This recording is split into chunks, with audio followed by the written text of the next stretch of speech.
merci beaucoup de m'avoir invité, en fait, aujourd'hui à discuter de mon sujet de recherche. Ça fait évidemment du bien de parler avec des personnes vivantes de la critique et puis là, évidemment, plus de la critique de jeux vidéo aujourd'hui. Donc, je voulais parler plus particulièrement de deux cas autour du jeu Castlevania Anniversary Collection. Donc, mon plan de match pour aujourd'hui, en fait, était assez simple. Donc, peut-être faire un petit retour sur qu'est-ce que c'est que la critique de jeux vidéo à partir d'une définition de Catherine Voyer-Léger. Puis ensuite, pouvoir parler un peu plus, en fait, du jeu Castlevania Anniversary Collection. Ensuite, je voulais passer, en fait, assez rapidement sur deux critiques publiées sur des réseaux différents. Donc, un sur la plateforme YouTube à partir du compte Electric Playground Network, et puis un autre à partir du site de Nouvelle IGN. Donc, je suis vraiment pas comme dans le premier panel qui était plus autour de la critique cinématographique faite par les fans. Là, je suis vraiment dans de la critique qui est plus dans l'aide à la consommation, là, donc des trucs vraiment traditionnels en critique de jeux vidéo. Donc, c'est ça. Pour ce qui est de la définition de la critique, en fait, je la trouve assez éclairante, celle de Catherine Voyer-Léger. Donc, la critique culturelle, comme elle l'écrit, traite d'une œuvre, la contextualise et finalement l'évalue. Si le jugement est l'aspect le plus mis de l'avant dans la critique, il devrait toujours s'appuyer sur une capacité analytique et sur le contexte précédemment cité. Puis bon, comme on va le voir, c'est pas toujours le cas, c'est pas toujours fructueux, c'est pas toujours fait de la meilleure manière possible avec justement cette critique-là qui est plus traditionnelle. Et puis, bon, c'est pas grave, mais ça me permet justement de penser aussi à la forme des critiques puis au contenu. Donc, pour ce qui est de Castlevania Anniversary Collection, donc pour célébrer les 50 ans de la compagnie, Konami a décidé de rééditer certains de ses gros succès avec 3 compilations de jeux. Donc, la première, c'est des jeux plutôt d'arcade. La deuxième, c'est une compilation autour de la franchise Contra. Puis la troisième, c'est la compilation autour de Castlevania. Donc, on trouve le jeu a été publié sur, la compilation plutôt a été publiée sur plusieurs plateformes de jeux différentes. Puis, c'est un choix, en fait, de certains de ces jeux-là. Donc, on ne retrouve pas l'entièreté de la franchise dans la compilation. Et puis, il y a aussi un choix qui a été fait dans les comparaisons qu'on peut faire entre les versions nord-américaines et les versions japonaises qui ont été intégrées dans le jeu. Tout ça, en fait, évidemment, ça contribue aussi à donner un poids, en fait, à cet anniversaire-là, à cette célébration-là des différents titres de la série. Donc, en choisissant certains plutôt que d'autres, on crée déjà là, une certaine hiérarchisation, justement, des titres au sein même de la compagnie. Pour ce qui est de Electric Playground, donc ça a commencé en 95, ils ont commencé en 95 à faire de la critique sur Internet. Puis il y a eu des diffusions à la télévision à partir de 1997. Puis c'est juste à partir de 2016, en fait, qu'il y a vraiment eu l'énergie a été déplacée vers le contenu en ligne avec YouTube. Donc, c'est des gens qui sont au Canada qui font ce type de contenu-là. Et puis, comme ils écrivent sur leur page Facebook, c'est suite à la fin d'une entente avec Rogers Media qu'ils ont décidé de mettre leur effort sur YouTube, justement. Donc, pour faire un survol de la critique de Castlevania publiée justement sur leur chaîne à eux, donc Victor Lucas, dans la première portion de sa vidéo, il fait une description des différents jeux, puis il passe rapidement sur chacun des titres de la compilation. Il donne son impression sur les différents jeux en quelques mots. Par exemple, il va parler du maniement des armes, de l'ambiance dans les différents niveaux ou de la qualité de la bande sonore. Puis tout ça, c'est très près de ce que Björn Olav-Dozo puis Boris Kriwinski nomment la critique de célébration. Donc, on est très près de ce qu'on pourrait retrouver, par exemple, dans la publicité du jeu en tant que tel.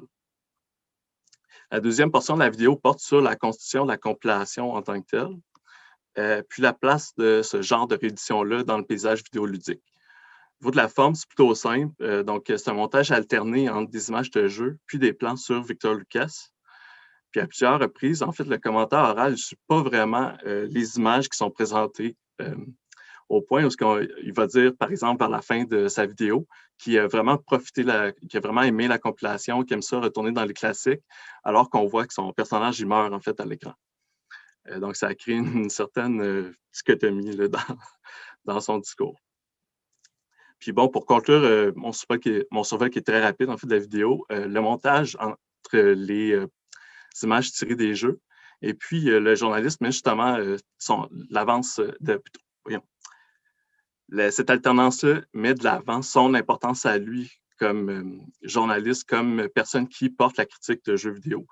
Puis ça, c'est quelque chose qui est assez commun aussi, en fait, dans l'ensemble des vidéos YouTube qu'on peut trouver, que ce soit faites par des journalistes ou par des fans.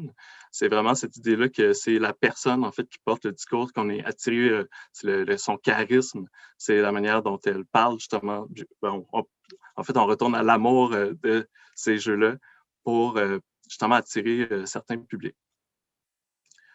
Du côté d'IGN, Peer Schneider, qui est le chef éditeur de la revue, plutôt en fait du site web actuellement, écrivait en 2008 que le site était plutôt à l'origine en fait 3 sites séparés sur 3 plateformes de jeux spécifiques. C'est en 1998 que les 3 plateformes vont être fusionnées pour créer le IGN comme on le connaît peut-être un peu plus aujourd'hui. Puis bon, l'histoire de la compagnie est marquée par plusieurs rachats puis des fusions avec d'autres titres de presse vidéoludique. Mais bon, évidemment, on n'a pas le temps de passer au travers ça aujourd'hui.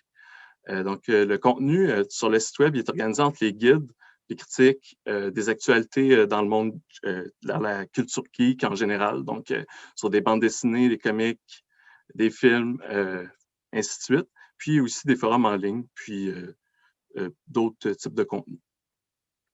Chacun des jeux a sa fiche, puis à partir de laquelle il est possible de voir tout le contenu qui est associé en fait à ce jeu-là.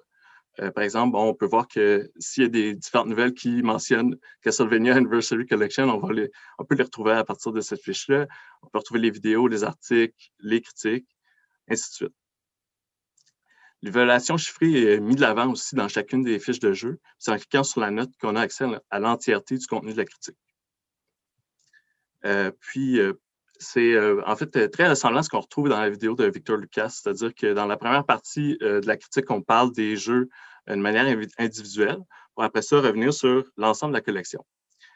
Puis, un des défis aussi avec la critique en ligne, c'est parfois de voir que le contenu disparaît.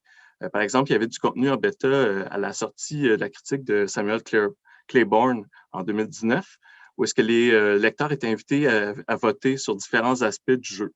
Donc, est-ce qu'il y a une bonne histoire? Est-ce qu'il y a une bonne jouabilité? Est-ce que les images du jeu sont attrayantes? Ainsi de suite. Puis ça, on ne le retrouve pas. Présentement, le site IGN a complètement évacué cette dimension-là, ce module-là, en fait, de leur site web. Puis bon, ça pose en fait toutes sortes de questions justement sur ces problèmes-là de temporalité, puis d'archivage sur les plateformes en ligne. Donc, la critique, comme je disais, c'est assez, je dirais, simple, parce qu'on a un passage descriptif des différentes œuvres de la série avec une image qui n'est pas commentée. Les images, en fait, dans la plupart des cas, sont présentées puis ont leur propre valeur, en fait, et sont plus là comme une espèce de saupoudrage pour présenter, en fait, des images qui ne sont pas vraiment contextualisées.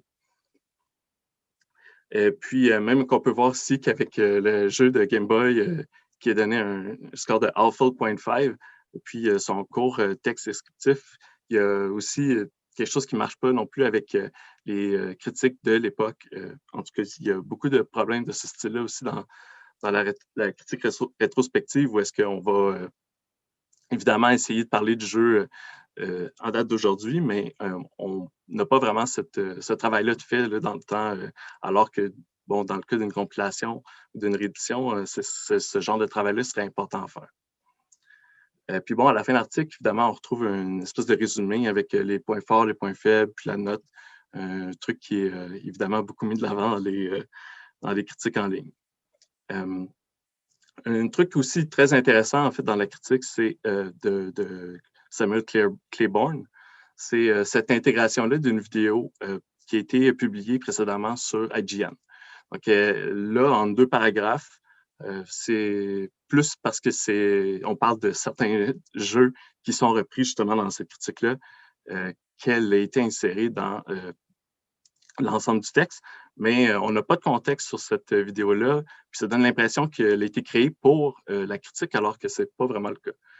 Je sais que c'est un retour assez... En fait, c'est un survol assez rapide de 2 exemples, mais je pense que ça pourrait justement nous donner un peu de matière à réflexion pour la discussion. OK, merci beaucoup.